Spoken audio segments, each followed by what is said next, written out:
በፈሪሳውያን እየተጠበቀ ነው ያለው። እዛ አካባቢ ከነሱ ማንም እንዲኖር አልተሰጠም። አንደኛ ከሞት ሲነሳ ልመልስልህ እኮ ነው። አንዴ ቆይ፣ አፌ ላይ አትቁም፣ እያዳመጥከኝ። ከሞት ሲነሳ ከሞት ሲነሳ መጀመሪያ የተገለጠላቸው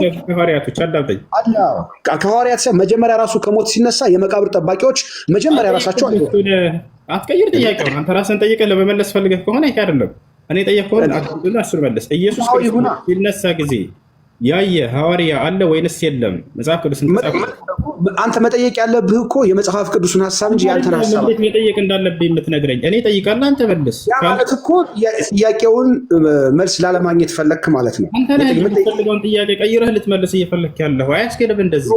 ያንተን ጥያቄ እሱ የሚፈልገው ጥያቄ አዙሮ ጥያቄውን ራሱ ሊመልስ ነው። ላላላ አንተ ራስህ ልትመልስ ከሆነ አይደለም እኔን አዳምጠኝ። የልጅትን ጥያቄ መልስላታለሁኝ ብሎ ነበር። እኔ መምህር መልስላታለሁ፣ ለአንተም የእሷም መልስላታለሁ። ኢየሱስ ክርስቶስ ያየ ሐዋርያ አለ ወይንስ የለም? ስቴፕ ባይ ስቴፕ ልመልስልህ እኮ ነው ወዳጄ። መልስና ከዚያ ወደ ማስረጃ ትሄድልናለህ፣ ወደ ማብራሪያ አለ ብያለሁ። አንዴ እንዳንዱ ስቴፕ ባይ ስቴፕ ልመልስልህ። ምዕራፍ ነው ስቴፕ አለው እኮ ኢየሱስ ክርስቶስ ሲነሳ ያየ ሐዋርያ አለ አልከን። ምዕራፍ እና ቁጥር ላይ ላውጣው ወሬ ያስፈልጋል። ኢየሱስ ክርስቶስ መጀመሪያ ከሞት ሲነሳ አንተ ለምንድን ነው የምትፈራው? ማለት የትንሣኤውን ጌታ ለምንድን ነው የምትደብቀው? ጥቅስ አምጣ ነው የተባልከው። የቱ ጋር ነው ሲነሳ ያየው? በጣም ጥሩ አርቢ አንድ የሚወት አድርጊ እስኪ እናገር። ስለዚህ ዮሐንስ ወንጌል መጀመሪያ የዮሐንስ ወንጌል ምዕራፍ 8 ቁጥር 10 እስከ 18 መጀመሪያ ታነብልኛለህ። እያንዳንዱን ስቴፕ ባይ ስቴፕ ላሳይ ስለፈለኩ ነው። አቤት። ጥያቄው ምንድን ነው? ኢየሱስ ክርስቶስ ሲነሳ ያየ ሐዋርያ አለ ብለህና ማን ነው ያ ሐዋርያ ያየው ሲነሳ? ወዳጄ አንዴ ስማኝ። ኢየሱስ ክርስቶስ መነሳቱን ሐዋርያቶች መቀበሩን ካወቁ መነሳቱንም በተዘጋበት ቤት እነ ቶማስ ብዙ ነገሮች አሉ፣ መረጃዎች ስቴፕ ባይ ስቴፕ ልሰጥህ እኮ ነው። እሱ ራሱ እሱን ከመነሳት ከዚያ በኋላ ስላለው አይደለ። ይሄንማ ልጅቱ ትበልጣለች፣ መልሳለች፣ ቅድም ቀድማለች እኮ። በጣም ጥሩ። እሱን ከተቀበልካት አሁን እኔ የምጠይቅህን ጥያቄ አንተ እኮ ራስህ የምትቀበላት ጥያቄው እኮ አይደለም የመለሰችው። አንተ እኔ መልስልሻለሁ ብለህ መጀመሪያ እንደሚያውቅ ሰው ማለት ነው። ሳትሰማኝ ነው የምትጓዘው። መጽሐፍ ቅዱሱን አንብበህ ነው የምትጠይቀኝ ወይስ የራስህን ስሜት ነው የምትጠይቀኝ ነው የምልህ። የራስህ ስሜት ከሆነ አንተ ምን እያደረገ ነው እሱ? እኔ ጥያቄ ጠይቀዋለሁ አይደለ? ያ ጥያቄ መልስ እንደሌለው ያውቃል። ከዚያ ሊያደርግ ነው ራሱ ጥያቄውን ቀይሮ ለራሱ ሊመልስ ነው። እንደዚህ አይነት እሱ መጽሐፍ ቅዱስ ላይ የተጻፈውን ጠይቀኝ ነው ያልኩህ። እኔ አሁን እኮ አንተ የጠየቀኝ መጽሐፍ ቅዱስ ላይ ያልተጻፈውን ነው ልጥና ላስተምራችሁ ማለት ነው። ይሄ አይደለም ሙስሊሞች ጥያቄ ጠይቀዋል። ጥያቄ መልስ ካለ ቆይ አይደለም ቁርአን ላይ ያልተጻፈን ጥያቄ ብጠይቅ አንተ ትመልስልኛለህ? ችግር ልትጠይቅ ትችላለህ። ያንን በተረት ጠይቃለህ። አብሽር ጊዜ እሰጥሃለሁ። ስለዚህ መጽሐፍ ቅዱስ ላይ የተጻፈውን ጥያቄ እኮ ነው ጠይቀኝ ያልኩህ።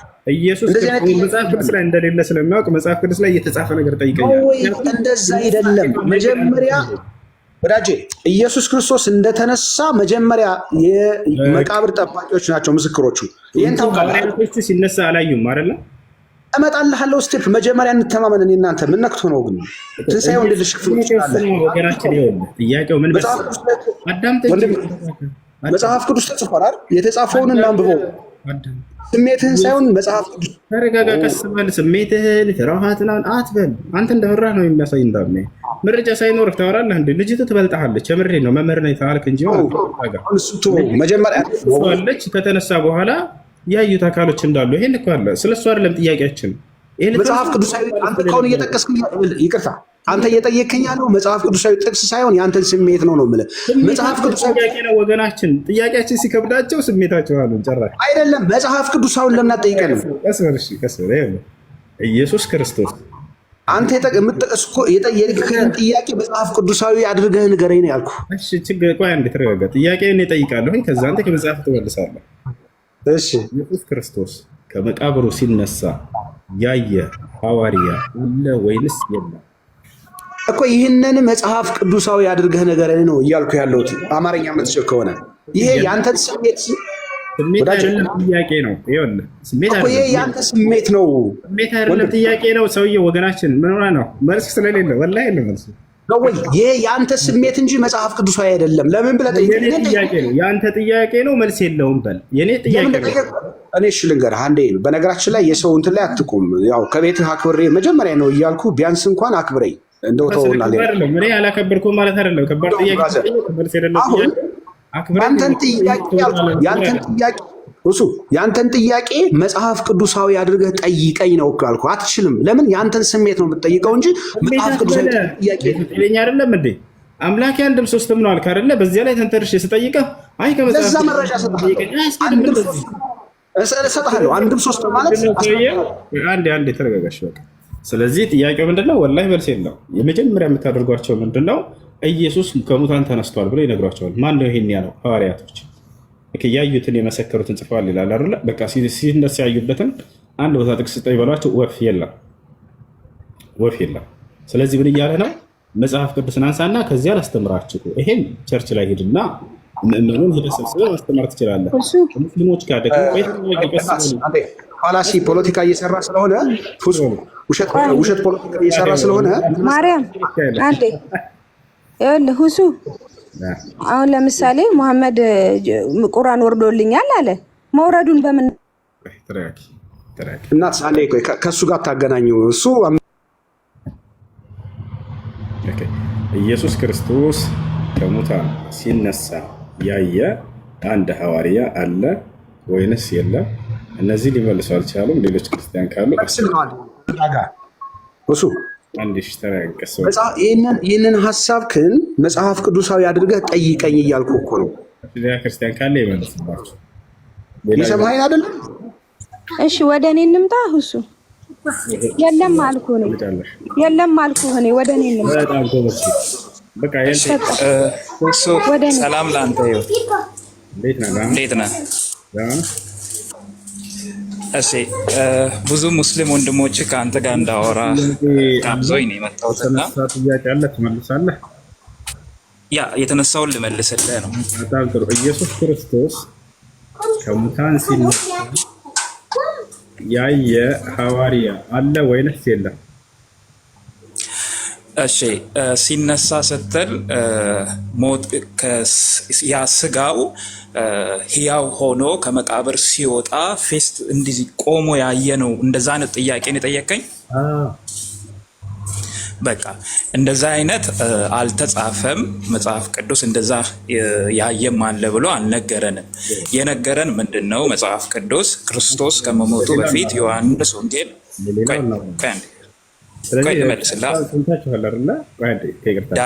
ዳይሬክት ቆሞ ሲነሳ እንደዚህ መቃብሩን ከፍቶ ሲወጣ ያየ ሰው ብለህ እንደዛ ከጠየቅ ያ ጥያቄው ራሱ ስህተት ነው። እንደዛ ያየ ሰው የለም። መቃብር ጠባቂዎቹ መጀመሪያ ሲነሳ እሱ ስለ መላእክት ነው እየጠየቀ ያለው። ስለ ሐዋርያቱ ስለሆነ ስለ ሐዋርያቱ አዩ የሚል ነገር የለም። መላእክቱ ተናግሯሉ። የስ ይሄንን ይናገራል። መልስ ይሄንን ሰጥቻለሁ። እኔ ደግሞ ጥያቄ ልስጠቅ። መሐመድ የሄራ ዋሻ ውስጥ ጅብሪል ሲገለጥለት ያየ ሰው ንገረኝ እስኪ። ይሄ ነው አሁን እዚህ ጋር ምንድን ነው ነቢያችን ማነው የተነሳው ጥያቄ ምን ነበር? ይሄኛው ከታች ያለው መምህር ነኝ አለ። ምንድን ነኝ አለ? መምህር ነኝ አለ። የሚገርመው የተለያየ ወርት ነው የሚመለሱት። ይሄኛው ሲነሳ አይተዋል ሐዋርያቶች አለ። ከታች ያለው ቅድም ማለት ነው። ከታች ያለው አይደል? እሱ የተናገረውን መልሱን እረዳዋለሁ። እኔም እንደዛ ምን መልስ አለ። ግን አሁን እኔ የጠየቅኩን ጥያቄ መልስልኝ እስኪ። ተረጋግጥ። አሁን ስለ ክርስቶስ ሙታንና መነሳት እያወራ ነው። የልጅ ጥያቄዎች አሉ፣ ይመለሱና ችግር የለም ትጠይቃለህ፣ ስለ እስልምና ማንኛውም ጥያቄ። ስለዚህ ኢየሱስ ክርስቶስ ሲነሳ ያየ አንድም ሐዋርያ የለም ብሎ ከላይ ያለው ሰውዬ መልሷል። ከታች ያለው ሰውዬ ደግሞ አይተዋል አለ። አይታችኋል አይደለ? ይሄ ነው እና ስለዚህ እኔ ጋር እያወራ ከሆነ ጥያቄክን ስላልተረዱ ነው። እና ጥያቄክን ስላልተረዱ ለምን ጣልቃ ትገባለህ? አዳምጥ እንጂ ቀስ በል። አይ ንጽጽር አትስራ ብዬ ነው። እኔ እና እሱ ወንድሜ ላይ ንጽጽር አትስራ ብዬ ነው። ኦኬ በቃ ምንም ማድረግ አይቻልም። ሊያስወራን አልቻለም። አይ እውነት ለምን መሰለህ እኔና ከሆነ እሱ በመለሰለት መንገድ መልስ እኔ በመለስኩለት መልስለታለሁ ብለሃል። አልሰማኸውም? እሱ የመለሰው ትክክል የመለሰው ሲነሳ ማንም ያየ የለም ማለት ምን አለው መሰለህ? ቅድም ሰምተው ከሆነ ሐዋርያቶች ፈርተው በተዘጋበት ቤት ውስጥ ነው የሚኖሩት ይላል። ስለ ፍርሃት አይደለም ወገናችን፣ አጭር አድርገህ መልስ። ምክንያቱም እዛ መቃብሩ ላይ ሊያስቀርቧቸው አልቻሉ። ወዳጄ መቃብሩ ላይ ያሉት እኮ እንትኖች ናቸው፣ ይሁዶች ናቸው። አንድ ያስወራኝሽ ቀስ በል ሁሱ የለም የማርያም የለም እኮ ማርያም የለም እኮ በቃ እሱ እንደሚለው ሁሱ በሚለው መንገድ የለም። አብሮ መቀበር የነበረበት ሰው መኖር ነበረበት። እሱን ለማየት ብቻውን መቀበር አልነበረበትም። እንደ ሁሱ አካሄድ መቃብር ጠባቂዎቹ ግን አይተውታል። ሲወጣ ሁሱ እኮ የሚለው ሲነሳ ነው የሚለው ሁሱ ሲወጣ አይደለም ሲነሳ ነው የሚለው ሁሱ ሲነሳ መቃብር ጠባቂዎቹ አይደለማ። ሁሱ የሚለው ሲነሳ ውስጥ መቃብሩ ውስጥ ሲነሳ ያየው ሰው አለ ወይ ነው ሁሱ ጥያቄ። ከዚህ ጋር ተያይዞ መምህር ያዳምጡ። እሺ ጥያቄ ከዚህ ጋር ተያይዞ ቀደም ልጅቱ ስትጠየቅ ገብተው እርሶ እኔ መልሳለሁ መምህር መስሉ ነበር እና ከተጠየቀው ጥያቄ መካከል እንደው ይሄ ነገር ለመሆኑን አላለመሆኑ በትክክል ነው እየዘገቡት የሚለውን ነው። እንግዲህ ያዩትን መስክረዋል ብላ ተናግራለች ልጅቱ። መጽሐፍ እንደሚል ኢየሱስ ክርስቶስ በተቀበረ በኋላ እንደ መጽሐፉ መግደላዊት ማርያም መቃብሩን ለማየት የሄደችው ፀሐይ ሳይወጣ በፊት ሌሊት ነው ወይንስ ፀሐይ ከወጣ በኋላ? በጣም ቆንጆ ጥያቄ ነው። የዮሐንስ ወንጌል ምዕራፍ 8 ቁጥር 10 አንብበው። ከዚያ ማስረጃ ይሰጡኛል። እንደሱ መጽሐፍ ቅዱሱ መልሱን እየነገረ ነው የምልህ። ማለዳ ነው ለማርያም መግደላዊት እሱን አይደለም ጥያቄ። ጥያቄው ምንድን ነው? እሑድ ማለዳ መልስህ መለስኩልህ እኮ መቼ ነው የሚለውን እሱን እንመጣለን ወገናችን። እሑድ ነው፣ ሰኞ ነው፣ ማክሰኞ ነው፣ እሱን አይደለም ስትል ጊዜ እሷ ፀሐይ ከወጣ በኋላ ነው የሄደችው ወይንስ ፀሐይ ሳይወጣ በፊት? ማለዳ ማለት እንግዲህ እንደየሀገሩ አላውቅም። በእኛ ሀገር ማለዳ ማለት ፀሐይ ሳይወጣ ነው ማለዳ። አንዳንድ ጊዜ ቆይ አስጨርሰኝ። አንዳንድ ቦታ ደግሞ በማለዳ ተነስተን እንሂድ ይላሉ። ወጣም ማለዳ ሊሉ ይችላሉ። እንደየሰው ይሄ ኮንቴክስት ነው ብራዘር። ከይቅርታ ጋር ግን አሁን ፀሐይ ሳይወጣ በፊት አልከን አይደለ? እሱን ለያዝ እንዳንሄድ እኮ መጽሐፍ ቅዱስ ልስጥህና አንብበው። የኔ ስሜት ያንተ ስሜት እንዳይሆን እኮ ነው ወንድሜ። አዳም ስለ ስሜት አይደለም ወዲያችን። አሁን ወገናችን አጭር ጥያቄ ነው መልሰሃል። በጨለማ ነው ፀሐይ ሳይወጣ በፊት አልከን አይደለ? ጨለማና ማለዳ ይለያያሉ ብራዘር። እሺ የትኛው ነው ትክክለኛ መልስ? እሺ ቅድም መለስክልን መጽሐፍ ቅዱስ ነው አልከን። እሱ ነው ትክክለኛ። እሱ ቅድም ያልከን ወንድም ሰው መቀየር ፈለክ እውነት ነው አይደለ የምትፈልገው አንተ ወይስ የራስህን ስሜት ነው የምታስቀምጠው? ከይቅርታ ጋር ግን መቶ ጊዜ ሊሞላህ ነው። ስሜት የሚለውን ቃል ጥያቄ ነው እየጠየቅን ያለ ነው። ስሜት ግን ግተዋ። እውነትን ፍለጋ ከሆነ የዮሐንስ ወንጌል 20:10 ላይ አንብብልኝ እያልኩ ነው። ስሜት ከሆነ ደግሞ እውነት አይገለጥም። ለምን? በአንተ ስሜት እውነት የመጣችው ጥያቄ ነው። በቃ አሁን መልስ። በቃ መጽሐፍ ቅዱስ አንዴ ግለጠው። የቅድሙ የዮሐንስ ወንጌል ምዕራፍ 8 ቁጥር 20 እስከ 18 ማስረጃ ስጠይቅህ ትሰጠኛለህ ወገናችን። ማለዳ ለመግደላዊት ማርያም ማለዳ ተገለጠላት ወንድሜ። ፀሐይ ከወጣ በኋላ ሳይወጣ በፊት እኮ እሱ ጋር ነው የምነግርህ። ማለዳ ምንድን ነው የሚለውን ያንተ እንትን ይሆናል፣ ኮንቴክስት ይሆናል። በጣም ጥሩ። ሊያዝና ልጁ ልክ ነው እያወራ ያለው ማለት ነው። አሁን አንተ መረዳት በምትፈልገው ሁኔታ አይደለም መረዳት ያለብህ። በእውነትነቱ አይደለም እሱ የሚፈልገው፣ ግን ችግር የለውም። ልስጠው፣ በቂ መልስ ልስጠው። እንትና ሁሱ መጽሐፍ ቅዱሱን ማንበብ ትችላለህ ወይስ እኔ ላንብብልህ? የዮሐንስ ወንጌል ምዕራፍ 8 ቁጥር 10 እስከ 18 አንዴ ቅድም የመለሰው መልስ አለ። ገብታችኋል አይደል? ከዚያ ተቃራኒ ስላለ ነው ሌላ ቃል ማለት ነው። እንደገና ሀሳብ አይደለም። ሁሱ እስኪረጋ በላይ አስወራኝ፣ እባክህን አስወራኝ። አንድ ደቂቃ ስቴፕ ባይ ስቴፕ ልንገርህ ስልህ አትረዳኝም። እያንዳንዱን ማን እንዳየው ልንገርህ። አንድ ላውራ፣ አንዲት ደቂቃ ትሰጠኛለህ? ጊዜ ላውራ ከፈቀድክልኝ። ቤት ነው ስታወራ ምን ያልከው? ማውራት። አመሰግናለሁ፣ ጊዜ ስለሰጠኝ አመሰግናለሁ። በሰጠኝ ደቂቃ ላይ ጣልቀት ትግባ እስኪጨርስ ድረስ። እሺ። ኢየሱስ ክርስቶስን መግደላዊት ማርያም ልታይ የሄደችው መቼ ነው? አጭር ጥያቄ። ቅድም ምን አለ? እሑድ። ስለ ቀኑ አይደለም የጠየቅኩት፣ ወቅቱና ጊዜውን እና ማለዳ እኮ። ስለዚህ ጨለማ ብለህ ቅድም ነግረህናል አይደል? ጨለማ ሳለ ገና ጨለማና ማለዳ ይለያያሉ ብራዘር። ጨለማ ከሆነማ ይታያል። ማለዳ ማለት ጎህ ሲቀድ ሊሆን ይችላል። ፀሐይ ሳይወጣ በፊት ጨለማ ብለህና ጎህ ሲቀድ ራሱ ማለዳ ሊሆን ይችላል። ከሆነ ሲቀድ ማለት ጨለማው ሲጠፋ ማለት ከወጣ በኋላ ነው የመጣቸው ወይንስ አይደለም? እሺ ማለት ለዚህ እኮ ነው የአንተን ስሜት ሳይሆን የመጽሐፍ ቅዱስን እየው ያንተን ስሜት የምትል ከሆነ ትወርዳለህ። መልስ መመለስ ሲያቅትህ ስሜት በኋላ ነው የመጣችው መግደላዊት ማርያም ወይንስ ጨለማ ሳለ ነው የመጣችው? አንድ ደቂቃ አትግባ መሀል ላይ አንድ ደቂቃ ብቻ። ከዛ ወደ ማብራሪያው ትሄዳለህ። ወገናችን መልስልህ እኮ ነው። አንደኛ ጌታችን ኢየሱስ ክርስቶስ ለስም አጠራሩ ክብር ምስጋና ይግባው፣ አልፋና ኦሜጋ ሕያው የሆነ አምላክ ከሞት ከተነሳ በኋላ መጀመሪያ የዮሐንስ ወንጌል ምዕራፍ 20 እና ማርቆስ 16 እንደተጻፈው ለመግደላዊት ማርያም እሁድ በማለዳ ታያት መጀመሪያ። ሁለተኛ ደግሞ ወደ መቃብር ለመጡት ለቅዱሳን ሴቶች ተገለጠላቸው። ሶስተኛ በኢየሩሳሌም ለጴጥሮስም ተገለጠለት። አራተኛ ደግሞ ወደ ኤማውስ ለሚሄዱ ለሁለቱ መንገደኞች ተገለጠላቸው። አምስተኛ ደረጃ ደግሞ ለሐዋርያው ቶማስ ተገልጦለታል። ስድስተኛ ከሳምንቱ በኋላ ደግሞ በተዘጋ ቤት ሳሉ እነ ቶማስ ባለበት ተገልጦላቸዋል። ለምን? ሐዋርያት ፈርተው ተሸሽገው ስለነበረ ተገልጧል። ሌላው ደግሞ በገሊላ ባህር ዳርቻ ለሰባቱ ደቀ መዛሙርት ተገልጧል። እንደገና ደግሞ ቆሮንቶስ ላይ መልእክት ደግሞ በ6 ጊዜ ከሞት ላስነሳቸው ለ500 ሰዎችም ተገልጦላቸዋል። ለያዕቆብም ተገልጦለታል። አንደኛ ቆሮንቶስ 15 ለ11 ደቀ መዝሙር ደግሞ በገሊላ ተራራ ላይ ተገልጦላቸዋል። የሚገርማችሁ ለደቀ መዛሙርቱ ደግሞ እስከ ቢታንያ ድረስም አብሮ በመሄድ ከዚያ ባርኳቸው ወደ ሰማይ ማርጓል። ማን ለማለት ጎሄድሽ? እሺ አሁን ጥያቄው ለማን ተገልጧል ሳይሆን ለመግደላዊት ማርያም በሄደች ጊዜ ጨለማ ነበር ጊዜው ወይንስ ፀሐይ ወጥቶ ነበር? ማለዳ ወንድሜ፣ ማለዳ በአንተ ሀገር ማለዳ ማለት ምን ማለት ነው?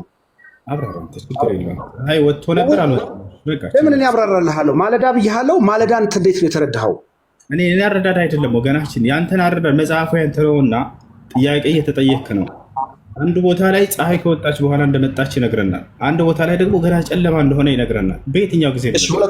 ሁለቱን ጥቅስ አሳየኝ። እንደዛ የነገርህን ክፈተው። ትክክለኛ የትኛው ነው ወዳጄ?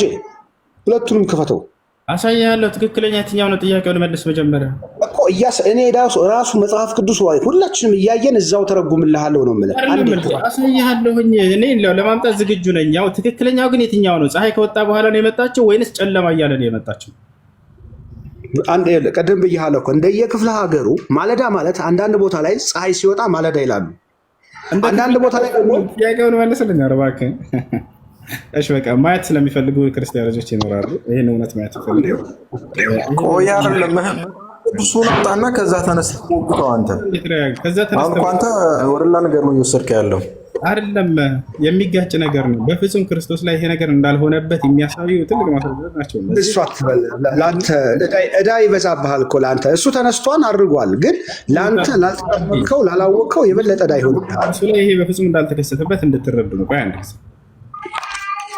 እሺ። አሁን አራቱንም ወንጌላቶች እንመለከታለን። ከማን እንጀምራለን? ከማቴዎስ እንጀምራለን። አሁን በደንብ አድርጋቸው አዳምጡ። ጣልቃ እንዳትገቡ እባካችሁን። በጥሞና እንመልከት ወንጌሎች ምን እንደሚሉ። በሰንበትም መጨረሻ መጀመሪያው ቀን ሲነጋ ልብ በሉ። ቀኑ ሲነጋ ጊዜ መግደላዊት ማርያም እና ሁለተኛይቱ ማርያም መቃብሩን ሊያዩ መጡ ይላል። መቼ? ኮሜንት ላይ ጻፉት ልጆች። ቀኑ ሲነጋ ነው የመጣቸው። አንደኛ ማን ነው ይሄን ያለው? ማቴዎስ። ኦኬ። ቀጣይ ማን? ማርቆስ። ቆይ ለምን ትረብሻለህ? አውቃ ነው እንደ ግን አንብበህ ፋላሲ እንዳሰራ እኔ ተረጉመዋለሁ። ቀጥልሽ። ቀኑ ሲነጋ ማለት ነው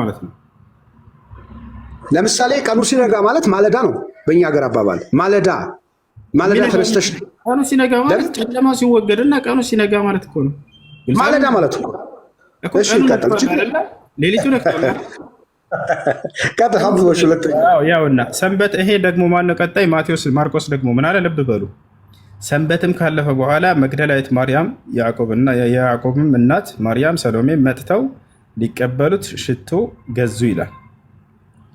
ከሳምንቱ በፊተኛው ቀን እጅግ በማለዳ ፀሐይ ከወጣ በኋላ ያው አብራራው ያሰላም ፀሐይ ከወጣ በኋላ ወደ መቃብር መጡ። መቼ? ልብ በሉ። ፀሐይ ከወጣ በኋላ ነው የመጣችው። ማን ያለን? ይሄን ማርቆስ። ፀሐይ ከወጣ በኋላ አይደለ? ሉቃስ ምን አለ? ነገር ግን ከሳምንቱ በመጀመሪያው ቀን ያዘጋጁትን ሽቶ ይዘው ከእነርሱም ጋር አንዳንዶቹ ወደ መቃብሩ እጅግ ማልደው መጡ። ድንጋዩን ከመቃብሩ ተንከባሉ እያለ ይናገራል። መቼ እጅግ ማልደው መጡ ይላል። እሺ ዮሐንስ ምን አለ? ዮሐንስ ምን አለ?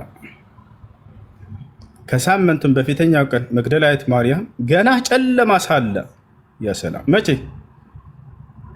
ገና ጨለማ ሳለን የመጣችው እርሷ ቅድም ምን አለ? ፀሐይ ከወጣ በኋላ። እዚህ ጋር ደግሞ ገና ጨለማ ሳለ አለ። ትክክለኛው የትኛው ነው የጌታ ሰው? በጣም ደስ የሚል ኩዌሽን ብራዘር። ኤቭሪቲንግ ፀሐይ ከወጣ በኋላ ነው የመጣችው ወይንስ ገና ጨለማ ሳለ ነው የመጣችው? that is your problem። የመጀመሪያው ሀሳብ አይተኸው ከሆነ መጽሐፍ ቅዱስን አንዴ እንዳወጣኸው እኔ ያነበብኩልህ ሄድና ጥያቄ ካለ ትጠይቀኛለህ። አሁን አውጣው። መጀመሪያ አወጣኸው አሳየው። እስከ አሳየኝ ብለህ ልጆችም አሳየኝ ብለው ነበር። የሆነ ነገር አይተህ ሸፋፍነህም አትሂድ። አትሸፍኗ። አሁን ጥያቄውን መልስ። ፀሐይ ከወጣ በኋላ ነው የመጣቸው የሚለው ነው ትክክለኛ? የማቴዎሱ ምንድን ነው የሚለው? የማቴዎሱ ቀኑ ባንዴሽ ልበልስልህ። ማላሴ ላይ አትቁም። ይቅርታ በጣም ሶሪ። በጣም እንደ ትልቅ ሰው እናስብ። አንዴ የመጀመሪያው ላይ ታስታውሱ ከሆነ ምንድን ነው ያለው? የመጨረሻው አይደለም ወገናችን። መልሱን መልስና ከዚያ ይኸኛው ነው መጽሐፉ አይጣላም። አንተ ስላልገባህ ለአንተ ነው ያልተጣላብህ። we are not catholic approach brother። መጽሐፍ ቅዱስ ሲፈታ አንድምታዎች አሉ። አንድም አይደለም። አሁን እኮ አውቆ የተኛል ቢቀሰቅሱት አይሰማም ነው። መጽሐፍ ቅዱሱን አውጣለትና ከዛ የተነሳ እያብራራ አይ አታስወጣው። አሳየሁኝ። እባክህ ቅድም ምን እያልኩኝ ነበር? ፀሐይ ከወጣ በኋላ ይላል አንደኛው ደግሞ ገና ጨለማ ሳለ ይላል አልኩኝ። አይ አሳየህ እናንተ አልከኝ። እሺ አልኩኝ። ኧረ መልሱን መልስና አላሳየህ ብለህ አይ ካላሳየህኝ በቃ አልከኝ። በቃ እኔ ተውኩትና ከአንተ ጋር አላወራኩም። ለምን አላሳያቸውም ብዬ አሳየሁ። ካሳየሁ በኋላ ደግሞ አሁን ወደ መልሱ ሄድና ከዛ ታብራራለህ። ስለዚህ ጥያቄው አሁን ፀሐይ ከወጣ በኋላ ነው የመጣችው የሚለው ነው ትክክለኛ ወይንስ ገና ጨለማ ሳለ ነው የመጣችው የሚለው ነው ትክክለኛ? መልስ። መጽሐፍ ቅዱስ ላይ አውዱ ከላይ እስከታች ስትፈታው ካታፋቲክ አፕሮች ላይ ስትሄድ ወይም ሌሎችን ዌስተርን ቴዎሎጂ ላይ ኢስተርን ስታይ ከወጣ በኋላ ነው የመጣችው ወይንስ ገና ጨለማ ሳለ ነው የመጣችው? ወዳጄ በሰላም ነው። ከወጣ በኋላ ነው የመጣችው የሚለው ነው ትክክለኛ ወይንስ ገና ጨለማ ሳለ ነው የመጣችው? የመጀመሪያው ጨለማው ካለፈ በኋላ ማለዳ መጣች አለ። ማን? ማቴዎስ። ማለዳ ማለት ምን ማለት ነው? ቀኑ ሲነጋ። ጨለማ ነው እያወራሁኝ ያለሁ። ጨለማ ገና ጨለማ ሳለ። ቆይ ተረጋጋ እባክህ። ፀሐይ ከወጣ በኋላ መጣች የሚለው ትክክል ነው አይደለም? ሁሉም ትክክል ነው። ትክክል መስሎ ያልታየው የአንተ አይምሮና መጽሐፍ ቅዱስም በአንተ አይምሮ እንዲመለስልህ ስለፈለክ ነው። አይምሮ አይደለም አሁን ጥያቄው መጽሐፍ ላይ ስላለው አንደኛ እነሱ ለመግደላዊት ማርያም ስለተገለጠላት ነው እያወሩ ያሉት። ሁለተኛ ደረጃ ደግሞ ጥያቄያችን እባክህ ስለ ጊዜው ነው ጥያቄያችን። አውቃችሁ ከሌለው መልስ የለም ነው ይገልጫል። መግደላዊት ማርያም መገለጧን ታምናለህ? መጀመሪያ ስለማመን ስላለማመን አይደለም ጥያቄ። ይሄ ውይይት ነው። መገለጧን ታምናለህ አታምንም? ስለመገለጡ አይደለም ጥያቄው። አንድ ትራጋ ለምን ትፈራዋለህ? ስለመፍራት ነው የምታወራው። ያ እጃቸውን አንቄ ያስኮትኩ አንተ እየፈራ ያለህ ወደ ሌላ መገለጡን ታምናለህ አታምንም? ለመግደላዊት ማርያም መጽሐፍ ቅዱስን ባነበው ክርስቶስ ላይ ጫፉን አምላክ ለነዚያ ለወንበዴ አይሁዶች ጫፉን አላስነካውም ብዬ የማምን ሙስሊም ነኝ። ክርስቶስን ያወደዋል ያከብረዋል እና አምላካችን አላህ ሱብሓነሁ ወተዓላ እንዲገርከው ለመግደላዊት ማርያም መገለጡን ካመንክ ይሄ ነው እምነቴ። ቆይ ተረጋጋ። ይሄ ግን አሁን እዚህ ቦታ ላይ ውይይት ነው። ውይይት ማለት አንተ ስለ እምነት ውይይት ከሆነ ቀስ በል አንተ እኮ ቀስ ማለት ያለብህ። እሺ ቀስ በል ወንድሜ። ፀሐይ ከወጣ በኋላ ነው የመጣችው የሚለው ትክክል ነው አይደለም? በአንድምታ ላስረዳህ እያልኩ ነው። አንድምታ ማለት ምን ማለት መሰለህ? አንድም እያንዳንዱ መጽሐፍ ቅዱስ የሚፈታበት የራሱ የሆነ አውድ አለው። ሂስቶሪካሊ አውጣና በቃ ሰው ችግር የለም። እኔ እንደዚህ ብሎ የፈታለህ ቄስ ካለ አውጣና አሳይ፣ በቃ ችግር የለም። በጣም ጥሩ። አሁን የመጀመሪያውን ጥቅስ ታወጣዋለህ አንተ። የማቴዎስ ወንጌል ማንኛው ወቂሎ እንደዚህ ብሎ ሊቃውንት ነው አንድምታ በዚህ መልኩ ይፈታለህ። አንድምታ አለ እያለና አውጣና አሳይ፣ በቃ ያ እኮ አይ ጥቅሱን አስታውሰኝ ነው የምልህ። አንተ ያነበብክልኝን ጥቅስ ከይቅርታ ጋር በቃ እሺ፣ ችግር የለውም። አንድምታውን ላወጣልህ እኮ ነው። ዮሐንስ ወንጌል ምዕራፍ 20 ከቁጥር 1 ነው። ከመጀመሪያው ከማቴዎስ 20 ከቁጥር 1 ነው። ከማቴዎስ ጀምር። ከማቴዎስ ዮሐንስ ወንጌል ምዕራፍ 20 ከቁጥር 1 ላይ ገና ጨለማ ሳለ ይላል ከመጀመሪያው ጀምሬ ማቴዎስ፣ ማርቆስ፣ ሉቃስ፣ ዮሐንስ መጨረሻ ላይ ማቴዎስ ላይ አውጣልኝ። ማቴዎስ 27 ያልከውን አውጣው። እሺ አውጣውና አንድምታ ማን ብሎ እንደሱ ሊቃውንት የፈታልን አሳየን። ትልቁ ላይ አድርገህ ማቴዎስ 27 ያልከኝ 27 ያልከውን ጥቅሱን ንገረን ነው የምልህ። እሺ እነግርሃለሁ፣ ችግር የለም። ማቴዎስ 28 ማቴዎስ ይህ የመንግስቱ ወንጌል ይህ የመንግስት ወንጌል በዓለም ሁሉ ይሰበካል ማለት ትናንት የማታውቁት ሙስሊሞች ማንበባችሁ በጣም ደስ ይችላል። አይ ቃሉ ራሱ ይናገራል። ትልቁ ላይ አድርጌያለሁ እና እያሳያችሁ ነው። እሺ ምዕራፍ 28 ቁጥር 1 ላይ ኢየሱስ ከሙታን ተለይቶ እንደተነሳ ቪዲዮ ነው። ኦኬ አንድምታውን ላሳይሽ። እንደሱ እያደረግህ ማስረዳት የምትፈልገውን በቃ ካላወራህ በአንድምታ ነው። በቃ ጥቅሱ ላይ ግን እንደሚጋጭ ተረድተዋል። ተረድተዋል። ምክንያቱም ምንም የሚጋጭ ነገር ብራዘር መጽሐፍ ቅዱስ እኮ ነው። ወንድም ለምን አታዳምጠውም? የሚጋጭ ነገር እኮ የለም። አንተ ለምን እኔም ብቻ ስሙኝ ትላለህ? እየሰማ ነው። ችግር የለውም። እኔ የምፈልገውን ካላወራሁ እያለ ነው። ችግር የለውም። ያወራ በቃ ግን እንደዛ አይደለም። አቄ ልተው ብዬ ነው። ጥያቄና መልስ እስከሆነ ድረስ የተጠየቀውን መመለስ ከሌለ የለም። መጽሐፍ ቅዱስ አለማወቅህና በራስህ ማንበብ ነው የሚጋጭብህ እንጂ ምዕራፍ 28 ላይ ኢየሱስ ከሙታን ተለይቶ እንደተነሳ ይናገር። አንድምታው ላይ ስታዩትኝ ወወሰርክ ሰንበተ ለፀይሃ እሁድ አማርኛ ተረጋጋ፣ ተረጉምልሃለሁ ወንድም። አማርኛ ነው አይደል? አማርኛ አድርገው እያየሁ ሁላቸውም እንዲያነብስ ቅዳሜ ማታ ለእሁድ አጥቢያ ማርያም መግደላዊት የቀኝቱ ማርያም ያዩ ዘንድ ከፍ አድርገው፣ ትንሽ ከፍ አድርገው። እየነገርኩህ እኮ ነው አይደል? የምነግርህን ነው የምትሰማው። የምነግርህ እኮ የተጋጨብህ ነገር ላስነግርልህ ነው። አላወጣህ አልከና አይደል? አንድምታ አውጣና ማለት ያስነብባቸው ያለው እንዴት መግባባት ይቻላል? እሱን ልጅነት ነው የሚያጠቃህ ወይስ ምንድን ነው? አላውቅም። ትቸኩላለህ። ሁለተኛ ደረጃ ደግሞ አትረጋጋም። አማርኛውን አውጣው። አንተ ጥቅስ የጠቀስከው የማቴዎስ ወንጌል ምዕራፍ 28 አማርኛውን አውጣው። ወሬውን አዳምጠኝ። የማቴዎስ ወንጌል ምዕራፍ 28 ቁጥር ስንት ነው የፈለግከው? መጀመሪያ ወሬውን ትተህ አማርኛውን አውጣ። ያላ አወጣልሃለሁ። የማቴዎስ ወንጌል ምዕራፍ 28 ቁጥር ስንት ላይ ነው እንድገልጽልህ የፈለግከው? አንድምታውን እኮ እየነገርኩህ ነው፣ እየጠየቅኩህ እኮ ነው። ቁጥር 1 አሁን ቁጥር 1 ላይ ቆይ አንዴ ተረጋጋ፣ ላውጣልህ አማርኛው።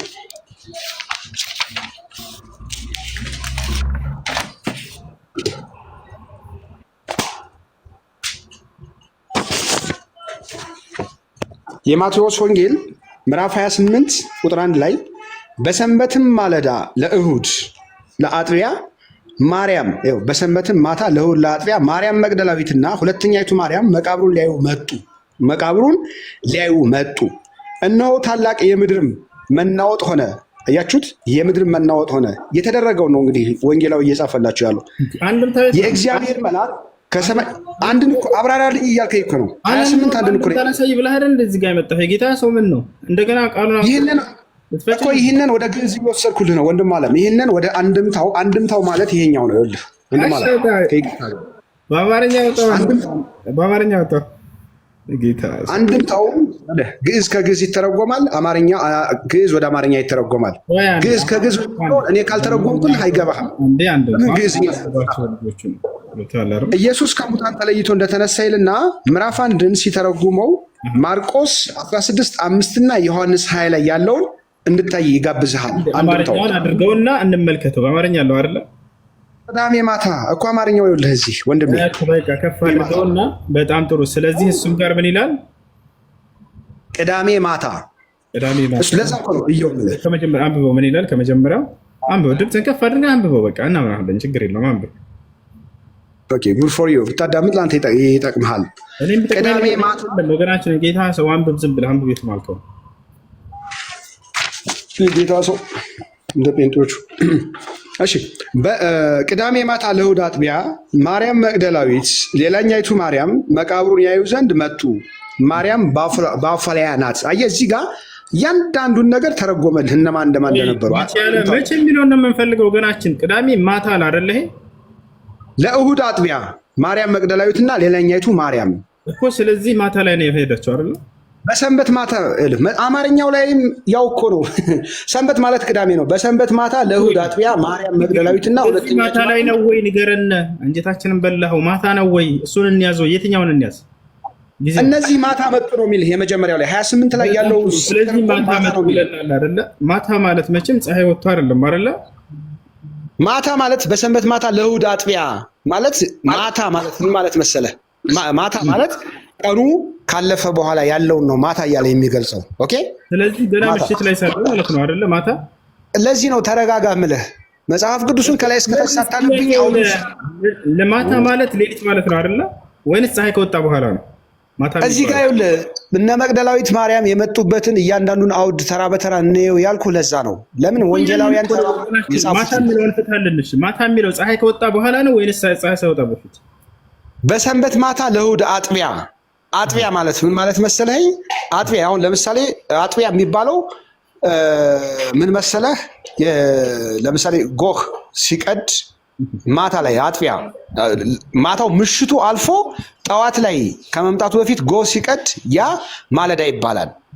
ማታ ማለት ደግሞ ቀኑ ሁሉ ፀሐይ ሁሉ ሲገባ ይሄ የቀኑ ብርሃን ሲያልፍ ማታ ነው። የመጡትን ነው እዚህ ጋር እኮ መጽሐፍ ቅዱሱ እየገለጸልህ ያለው ወንጌላዊ መንፈስ ቅዱስ ከፍቶለት እየገለጸልህ ያለው እነማን መቼ መጡ፣ ምን ሊሰሩ መጡ? መቃብሩን ሊያዩት። ለምን እንደሞተ እንደተቀበረ አንተም ታውቃለህ፣ ዓለምም ያውቃል። መነሳቱን ደግሞ ለፍጥረት ሁሉ እንደታየ ይታወቃል። ስለዚህ ማታ ይለናል አይደለ? ማታ ነው የመጣችው አይደለ? እሱን እኛስ ፀሐይ ከወጣ በኋላ አይደለም ማለት ነው አይደለ? ከዚህ አትቸኩል ነው የምልህ። አንዴ ያዘውና ይሄን መጽሐፍ ቅዱስ ተረጋጋ። እንትን አትበለው። ጥያቄውን ላይ ትኩረት አድርገው። ገናችን ፀሐይ ከወጣ በኋላ አይደለም አይደል የመጣቸው? አሁን እንዳሳየህና ድምጣ እንደሱ ብለን ያዘው። እዚህ ጋር ማታ ነው የሚለው ፀሐይ ከወጣ ማለት አይደለም። ዮሐንስ ጋር ክፈት። ተረጋጋ። መጀመሪያ ሁሉን ስቴፕ ባይ ስቴፕ ነው። ዮሐንስ ለምን ትቸኩላለህ? እንደርስበታለን። ማቴዎስን አየናል፣ ሉቃስን እናያለን፣ ማርቆስ እናያለን። መጨረሻ ላይ ደግሞ ዮሐንስ ላይ እንደርሳለን። አንተ እኮ ምን አደረክ መሰለህ? ስለሆነ እኔ ማሳይህን ሄደህ አልተጋጨም። መጽሐፍ ቅዱስ ቢጋጭ ኖሮ ከይቅርታ ጋር መጽሐፍ ቅዱስ አልተጋጨም። የአንተ አመለካከት ነው የተጋጨብህ።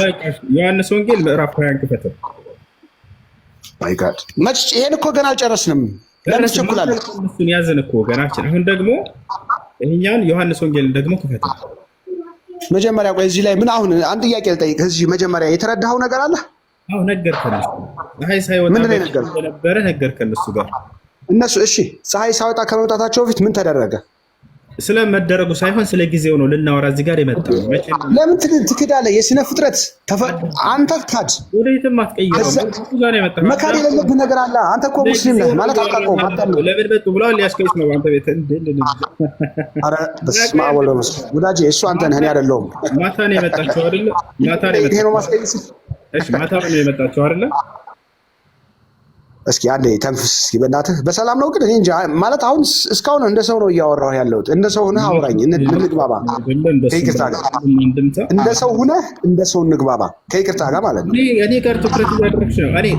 ቅዳሜ ማታ ልጨርስልህና ወደዛኛው እንሂድ።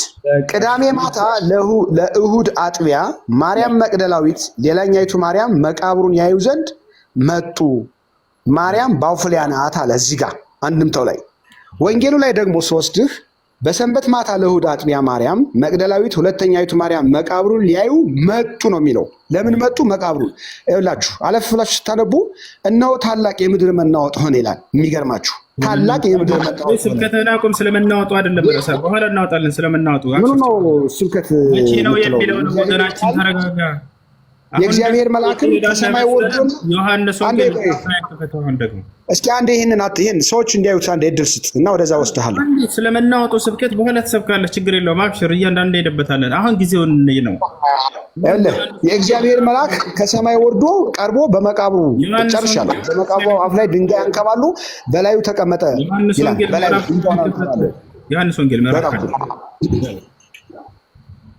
አንዴ ማቴዎስ፣ ማርቆስ ደግሞ እንሂድ። ዮሐንስ ወንጌል ክፈት ምዕራፍ 20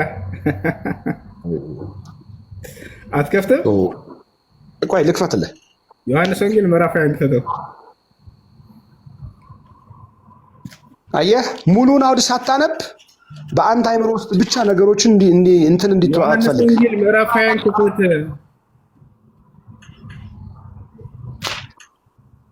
ምዕራፍ 20 ጌታችን ስለመናሳቱ ከሳምንቱ በመጀመሪያው ቀን ይላል። ያለ እዛ ጋር የገለጠበት አንግል ቅዳሜ ማታ አለ። ቃሉን አንብበው ምን ይላል? አንብብና እንትን ልበል ላስታርቅልህ። ምክንያቱም አንድ የተጋጨና የተጋጨ ማን ያወጣው ወዳጅ አይታይም? አዎ ዮሐንስ ወንጌል በጣም ጥሩ አንብበው። ይታያል? እየታየ ነው። አንድምታ ስትል ነበር። አንድምታው አውጣው ነው እንደውልም። አንድምታው ሌላ ነው ወዳጅ። አንድምታው እዚህ ውስጥ ያሉትን የቀሩትን በሙሉ አብራርቶ የሚቀጥል ነው እንጂ የተጋጨውን ያንተ የተጋጨብህን የሚያብራራ ነው አይደለ? አንድምታ ብለህ ነበር። በጣም አንድምታ የለውም ይሄ ሁሉም አለው የሌለው የለም። በነገራችን ላይ አንድምታ ብቻ ሳይሆን ያለው አፖስቶሊክ ፋዘርስ እነዚህ አባቶች እንዴት አድርገው ብሪፍ አደረጉት። ተረጋጋ እንጂ ሁነህ ነው ወንድሜ። የእንትን መንፈስ የለህም፣ የጥሩ መንፈስ የለህም። መቸኮልና ስሜትን ብቻ ነው የምትናገረው። ከሳምንቱ በመጀመሪያዊቱ ቀን ቆይ መልስ እንዳይመለስ አታዋክብ። በቃ ዝም በል። መልስ እንዳይመለስ እያደረክ እየሸፈንክ ነው። ጠየቀኝ ልመልስልህ። ዝም በል። ምንድን ነው እዚህ ያመጣን የሰውዬ? አንድምታ አለኝ ብሎ ነው። ምክንያቱም ቃሉ እንደሚጋጭ ስላሳየሁት አንድምታ አንዴ ዝም በል ብሎ ነው። አንድምታ የለውም እዚህ ጋር ልመልስልህ። ጠየቀኝ። በነገራችን ላይ መልሱን ቀድሜ ስለመለስኩ ስላወቅክ ነው የምታዋክበኝ። ሶሪ በጣም መልስ አግኝተናል። እንደዚህ ድርቅ ምናደርግህ ጌታ ሰው የዛሬው ቀን ያንተ አይደለም። ዘመንህ ይባረክ። የሚወቱን ያህል ሞተን አንሳ አሉ ሞተን አንሳ። ለምንድን ነው ሚውት የምታደርጉት? የእንትን ስብስብ ፈርተህ አትፍሩት እናንተ አድሚኖች። እያስበላቸው ነው። እሺ ቀጥል። አሁን ጌታ ሰው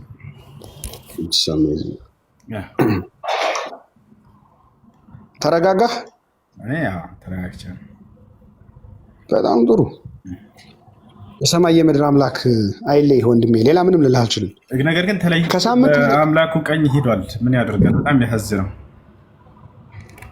ይመጣልሃል። ሰማያት በመብረቅ እየታረሱ ሊፈርድ ይመጣል። እንደተነሳ የሚሄድ ነው።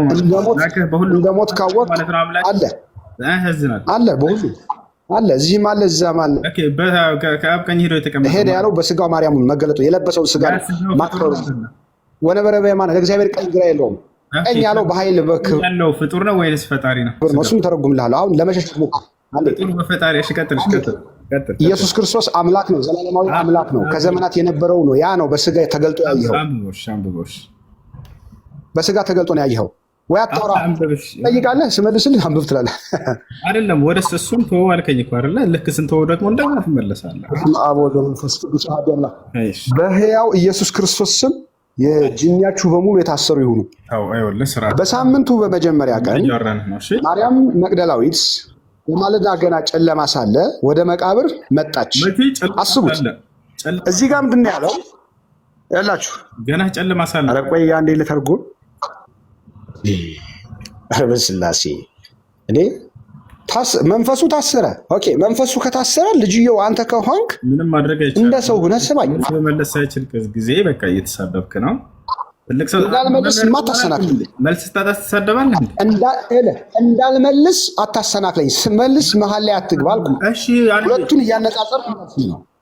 እስኪ ዝም በል። ሚውት አድርግ። አንዴ ሚውት አድርግ። እስኪ ሚውት ማድረግ ትችላለህ? አንዴ ሚውት አድርገው። አውራ ስልህ ታወራለህ። እሺ በቃ ካልገባህ አብራር። ሚውት አድርገው። እሺ በቃ እሺ ያላ ያወራ። በስመ አብ ወወልድ ወመንፈስ ቅዱስ አምላክ።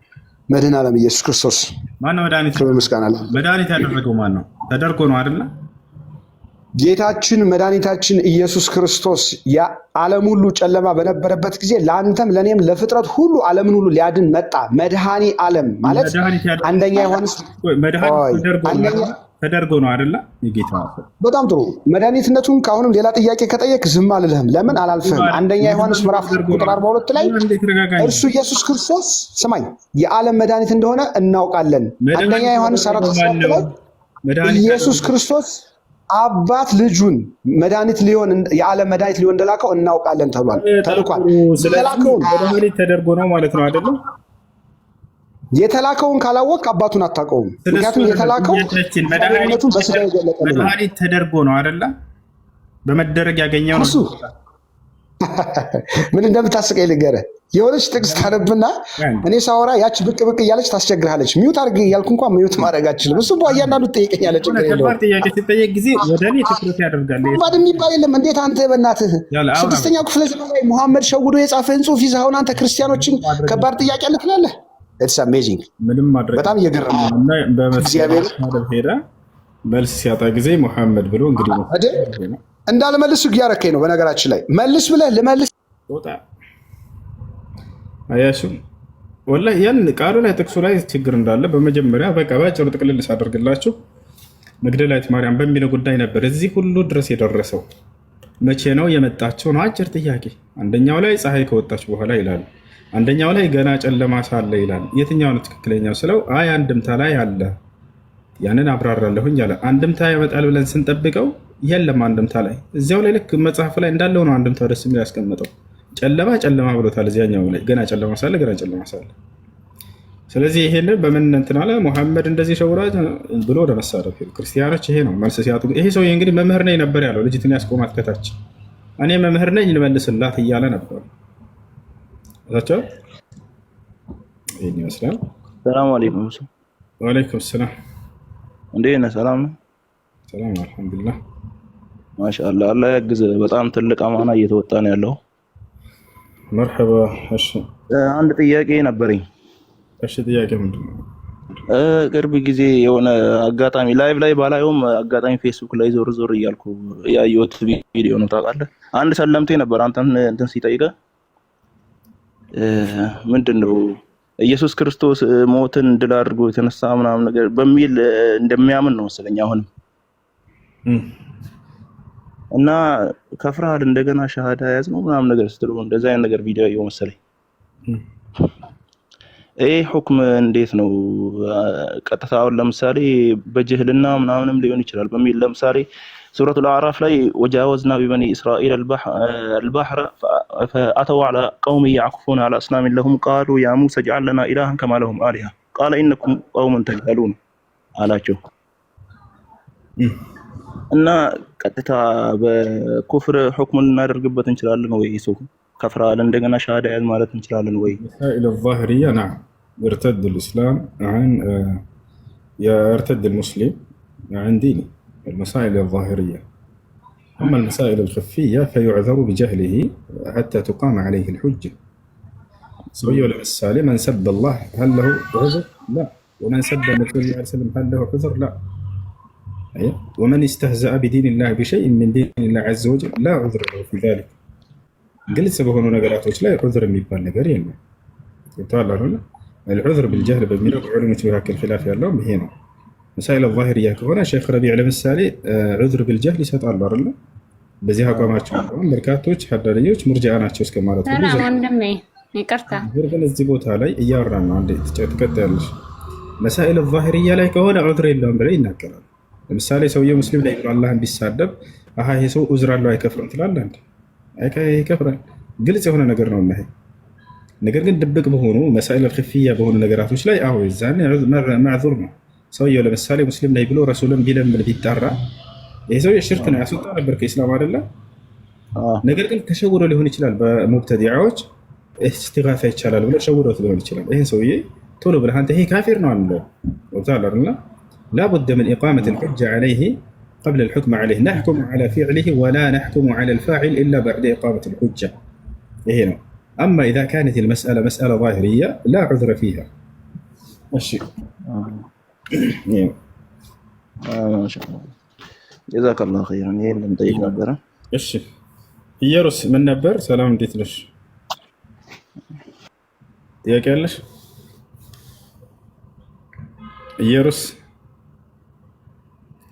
ኢየሩስ አደፍርስ ሰላም እንዴት ነሽ? እሺ ከላ ያሬድ ማሩ ያሬድ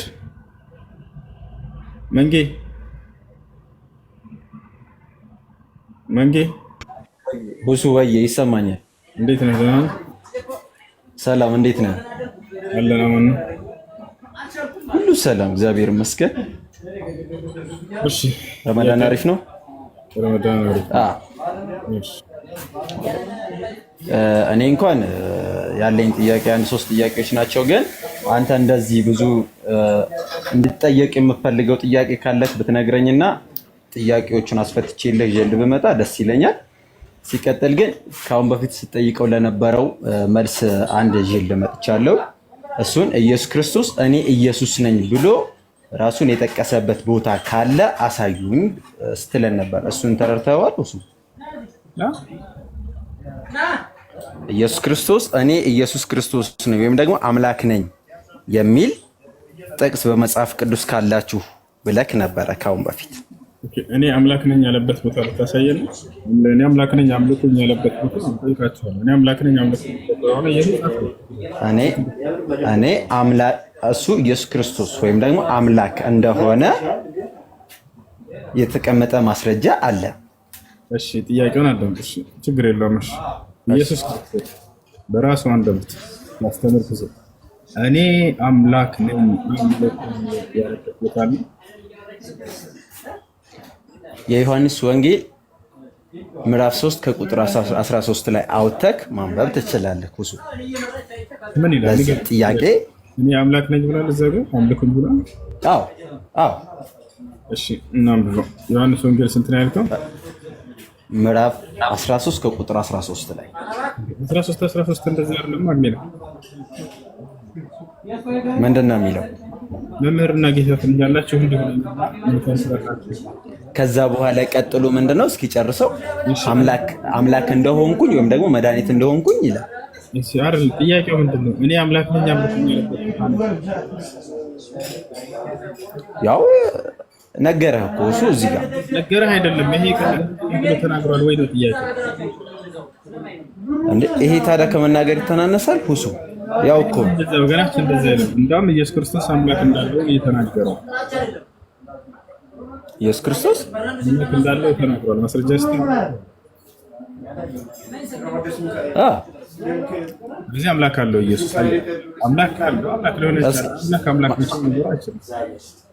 ማስረጃውን ለሱ ደግሞ እስኪ ማስረጃ ትሰጠኛለህ? አይ ቲንክ እኔ የእምነት አባቶች ጋር ሞር እንደዚህ ዲቴል የሚያስተምሩ ጋር ስለምገናኝ ስጠኝና እነሱ ልጠይቃቸው። ዮሐንስ ወንጌል ምዕራፍ ከዛ ላይ ኢየሱስ ክርስቶስ ወደ አምላካቸው አድርጋለሁ እያለ ይላል። ያዘው ቁጥሩን ጻፈው። እሺ እየጻፍኩት ነው። ስንት ነው ያልከኝ?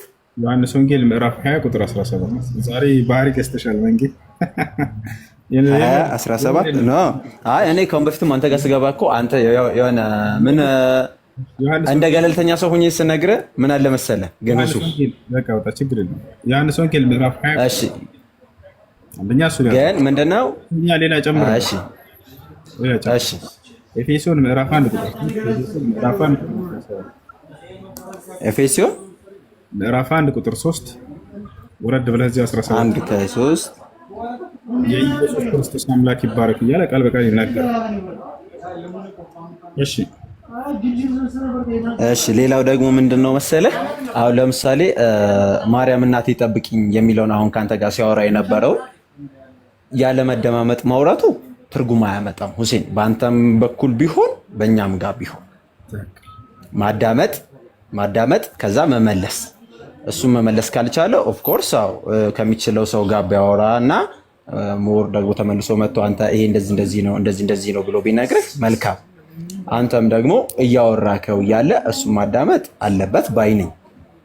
ሲቀጥል ደግሞ ይሄ የኔ የግል አስተያየት ነው። ወደ ሌላው ጥያቄ ስመጣለህ ከአሁን በፊት የመሐመድ አባት ማን ነው ብዬ ጠይቄክ ነበረ ካስታወስክ፣ እና በአያቱ እንደሚጠራ ምናምን ነገር ነው የነገርከኝ።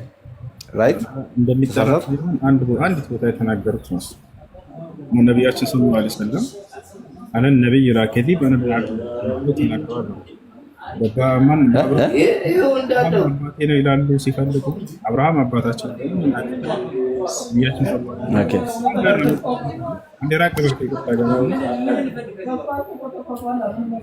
ነቢያችን ሰለላሁ ዐለይሂ ወሰለም ምን አሉ? አላህ ቀድ ረዘቀኒ ቢወለድን ፊ ሃዚሂ ሌይላ ፈሰመይቱሁ ቢስሚ አቢ ኢብራሂም ዓለይሂ ሰላም አሉ። እነሆ በዛሬዋ ሌሊት አላህ ወንድ ልጅን ለገሰኝ፣ የልጄንም ስም በአባቴ በአብርሃም ስም ሰይሜዋለሁ አሉ። ኢብራሂም ብለው ጠሩ። አባት እያሉ ይጠራሉ። እርሱም አባታቸው ይባላል። አባቴ ማለት ባህሪ ያለ እነዚህ ሁሉ አሉ። ኦኬ፣ ግን የት ነው ማለት አሁን የሚኖሩበት ቦታ ይታወቃል? እናቱም አባቱ የመሐመድ የነቢ መሐመድ ሰለላሁ ዐለይሂ ወሰለም የት ነው ማለት እንዴት ነው ያሉበት ቦታ ይታወቃል? መካ፣ በመካ ምድር ላይ ነበሩ። አሁን ነው የምትለው ነበሩ? አሁን ነው የምትለው? አዎ አሁን ሞተዋል፣ ቀብር ውስጥ ናቸው። ግን ቁርአን ላይ ደግሞ ምንድነው እንደ ሞቱ ይናገርና ሁሱዬ፣ እኔም አሁን አንድ የሙስሊም ጓደኛ አባት አለኝ ብያለሁና ግን በጀሃነም ውስጥ እንደሚኖሩ ራይት ካልተሳሳቱ ላስረዳህ። እሱን አሁን ቀብር ነው። ሁሉም ሰው ከሞተ በኋላ ወደ ቀብር ነው የሚሄደው። ወደፊት ማንም ሰው ወደ ቀብር የሚሆነው እነግርሃለሁ።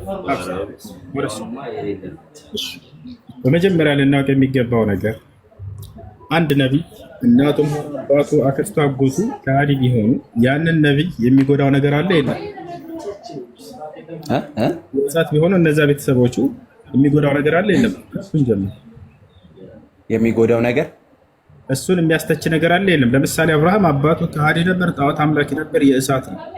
ነገር ግን አብርሃምን የሚጎድልበት ነገር አለ የለም? ከዚህ ከነሱ ህይወት ቢወጣ ነው ይሄ ከሃዲ ሆነ። ለምሳሌ አባትህ ማለት ነው። አንተ ግን አመንክ ልበል፣ አምላክህ ስለ አባቴ ተሰዋል፣ አንተን የሚያስተችህ ነገር አለ? ይሄ ልጅ እኮ አባቱ ከሃዲ ነው እየተባልክ አንተ ትተቻለህ? የለም። በጣም እናመሰግናለን። ይሄ ነው። አሁን አብርሃም አባቱ ከሃዲ ነው፣ ጣዖት አምላኪ ነው፣ በቁርአን ላይ ተገልጿል። ነገር ግን አብርሃምስ እና አብርሃም ግን የሚያስተቸው ነገር አይደለም። ይሄ ነው። አሁን እዚህ ጋር ነቢያችን ሰለላሁ ዐለይሂ ወሰለም ለምን ዘር ማንዘራቸው የእሳት አይሆንም? ታላ አይደለ? እርሳቸውን የሚያስተች ነገር አለው የነብይነታቸው? ላ ይሄን የሚያስተች ነገር አይደለም። ነብይ ያ ነብይ ያለበት ግዴታ ምንድነው? ከአምላክ ዘንድ የመጣለትን ቃል ያስተምራል። የተቀበለ ወንድም አጎት አክስት ካለ እሰየው ይቀበላል። አልቀበልም ካለ ደግሞ ሰውየው ያ ነብይ የሚያስተቸው ነገር አይደለም። ይሄን መጀመሪያ እርሳቸውን ታላ አይደለ? ይሄን ጨረስን ወይንስ ያስተቻል? ያንን ነብይነት ታምናለህ? ከቤተሰቡ አንዱ ከሃዲ ያስተችም አይደለ? እሱማ አስተችም፣ የራስህን እምነት ነው እዛ የምትሄደው። ግን ያኛውም ሰው በዛኛው መንገድ ልክ ነኝ ባይ ነው። ይሄን ከጨረስን በኋላ እርሳቸውን እንደማያስተች ከመጣ ምክንያቱም ይሄን የሚያነሱት ሰዎች ለምን መሰለህ? እርሳቸውን እንዴት መተቸት እንዳለበት እንኳን አንድ ነብይ ያውቅ። እርሳቸውን የሚያስተች ነገር አይደለም። አንደኛ ይሄ ነው። ሁለተኛው ነገር ምንድነው? ስለ አባቴ ብሎ የተናገሩት ይሄን ሐዲስ እኔ አውቀዋለሁ። ወጣለ አቢ ወአቢክ ፍናር አሉ። የሆነ ሰው መጣና ጠየቃቸው፣ አባትህ የት ነው? አባትህ የት ነው ብሎ ጠየቃቸው። ሰውዬው መጣና አይነ አቢ አለ። አባትህ የት ነው? ሰውዬውን ዝም አሉት ነብዩ ሰለላሁ ዐለይሂ ወሰለም። ሰውዬው ልቡ እንዳይሰራ ያውቃሉ።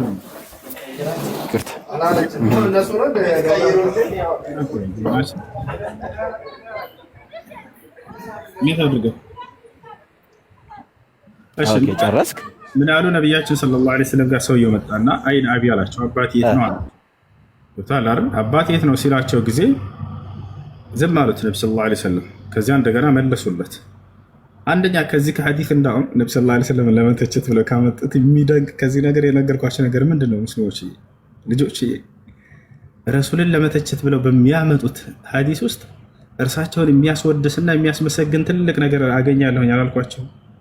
አለ አላልኳቸውም? በውስጡ አለ። ታዲያ በዚህ ውስጥ ምን ይገኛል ከተባለ ስለ ወደፊት ማወቃቸው የነብይነት ትልቅ ማረጋገጫ አንድ ነብይ ነው አይደለ? አንተ የገነት ነው ይሄ የእሳት ነው ብሎ የሚናገረው እርሳቸው እዚህ ቦታ ላይ አባቱ ወዴት እንደሄደ ሊነግሩት ነው። وهذا يدل على صدق نبوته عليه الصلاة والسلام ትክክለኛ ነብይነታቸውን የሚያረጋግጥ ነገር ነው። ይሄ ኢየሱስ ክርስቶስ አንተ በገነት ከኔ ጋር ትኖራለህ ስላለው ይሄ አምላክ ነው ማለት ነው ካላችሁ ይሄውና ነብዩ ሰለላሁ ዐለይሂ ወሰለም አንተ የገነት ነህ አንተ የገሃነም ነህ የሚለውን ያውቁ ነበር፣ ይናገሩ ነበር።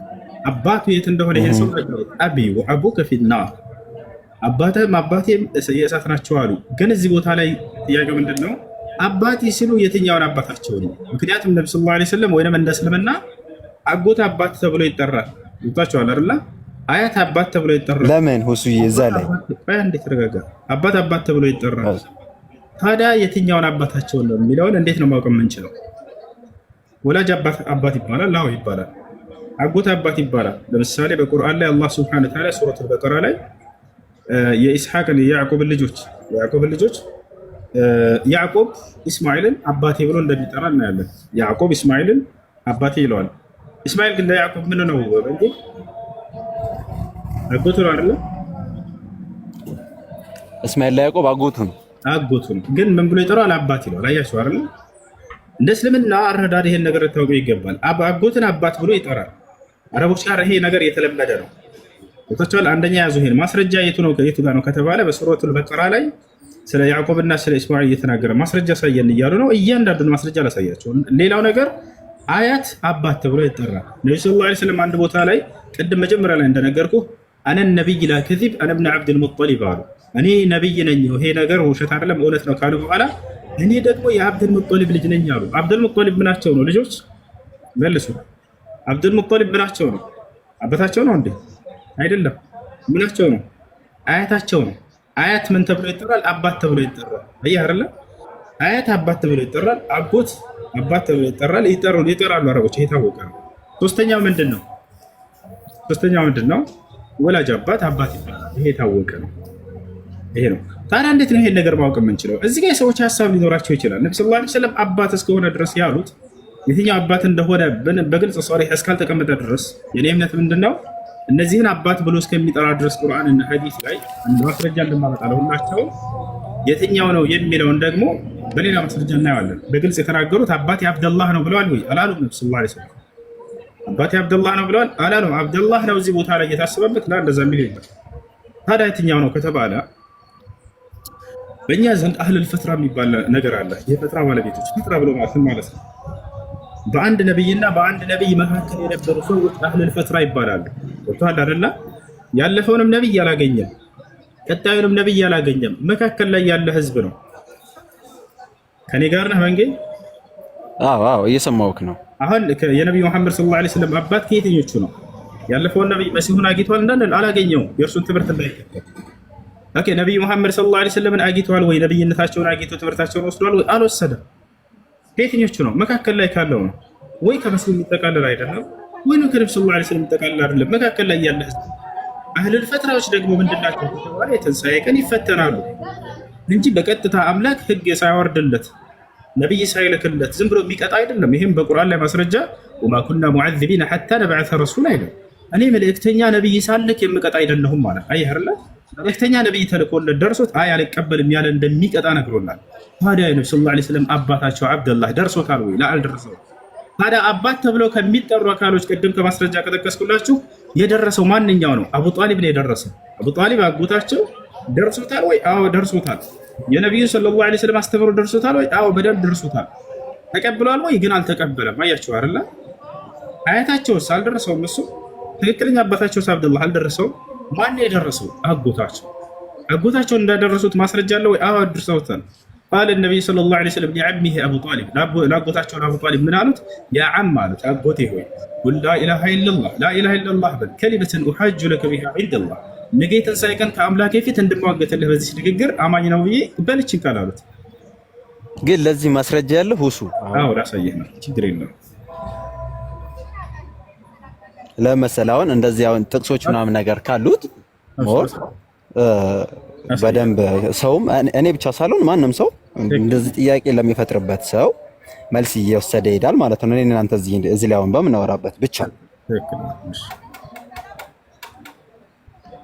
ለምን ያው በእኛ አሁን እኔ ቁርአንን መሐመድ ከሰማይ ወረደልኝ ሲል መሐመድ በራሱ ጨምሮበት የጻፈ አለ ምናምን ነገር የሆነ የተምታታ ነገር ይነግሩሃል። በቃ ላሳይህ በማስረጃ ጥሩ ነው ያንተን ያላችሁት ያውና በማስረጃ ላሳያችሁ። የደረሰው የአባት ተብለው ከሚጠሩ እንደስምና የደረሰው ማንኛው ነው የሚለው አጎታቸው ብቻ ነው የደረሰው እንጂ ትክክለኛ አባታቸው ትክክላቸው ደርሶታል ወይ? ላ በፍጹም ሳይደርስ ነው የሞተው። ያውና አጎታቸው ግን እንደደረሰው ማስረጃ እዚህ ጋር ምንጭን የታገኝታ ያለ መሰለህ?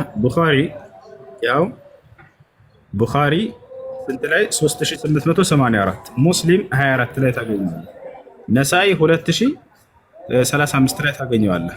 ያው እነዚህ ሁሉ እዚህ ጋር እንዳንብበው አጎታቸው መልእክቱ እንደደረሰውና እንዳልተቀበለ የተነገረው እሱ ነው።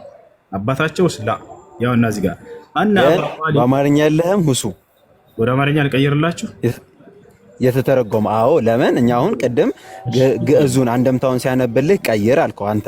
ስለዚህ እኔም ማንም ሰው ደግሞ እንዲያነበው አብሽር በትክክል ከቀየረው ልቀይርልህ ወደ አማርኛ። እኔ ከአማንከ ልተረጉምልህ ነበር እኔ አረበኛውን ስለማውቀው አማርኛ ወደ አማርኛ ችግር የለም።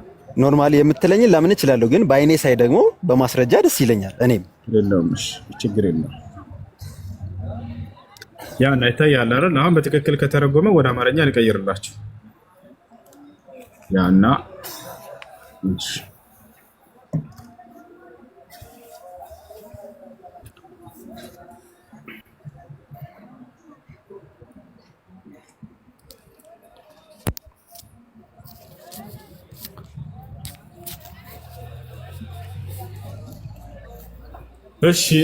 እሺ ዘገየስ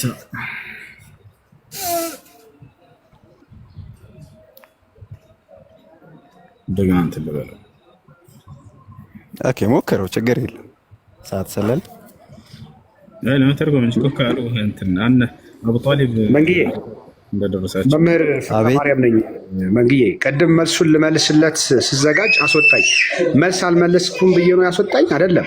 ልመልስለት ስዘጋጅ ተረጋጋ። እየሰሙህ ነበር ሁላቸውም። ቅድም ልጅም ሀሳብ ሰጥቷል። እየተናገርክ እያለ መጨረሻ ላይ ሙሐመድ ተሳድቦ ሄደ። ቆይ ርዕስ አታስቀይሩ። ሊያስቀይር ነው የመጣው። ነው ላስቀይረህ አይደለም። ሙሐመድ ብሎ ተሳድቦ ነው የወጣው። እሱን እንተዋለን። አንድ ይሄ ኦፍ ኮርስ ግን በመናገር እኮ ነው ሰውን የምታስተምረው። ሁሱ ትክክል።